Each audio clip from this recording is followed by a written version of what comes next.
దాదాపు 50 లక్షల మంది ఉద్యోగుల్ని కొత్తగా ఆరోగ్య బీమా పరిధిలోకి తెస్తూ ఈఎస్ఐ కార్పొరేషన్ కీలక నిర్ణయం తీసుకుంది.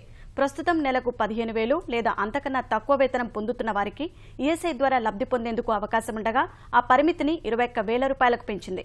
నైపుణ్యం లేని వ్యవసాయేతర కార్మికుల కనీస వేతనాన్ని కేంద్ర ప్రభుత్వం ఇటీవల 42% మేర పెంచగా అందుకు అనుగుణంగా ఆరోగ్య బీమా వేతన పరిమితిని ఈఎస్ఐసి బోర్డు 40% మేర పెంచింది. ఫలితంగా 21,000 రూపాయల వరకు వేతనం తీసుకుంటున్న వారు వారి కుటుంబ సభ్యులకు అనారోగ్యం, ప్రసూతికి ఈఎస్ఐ ఆసుపత్రుల్లో చికిత్స పొందే అవకాశం రానుంది.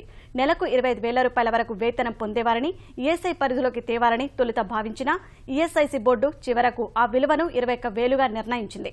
వేతన పరిమితి పెంపు విషయం వెల్లడించిన కేంద్ర కార్మిక శాఖ అక్టోబర్ 1 నుంచి ఈ నిర్ణయం అమల్లోకి వస్తుందని తెలిపారు.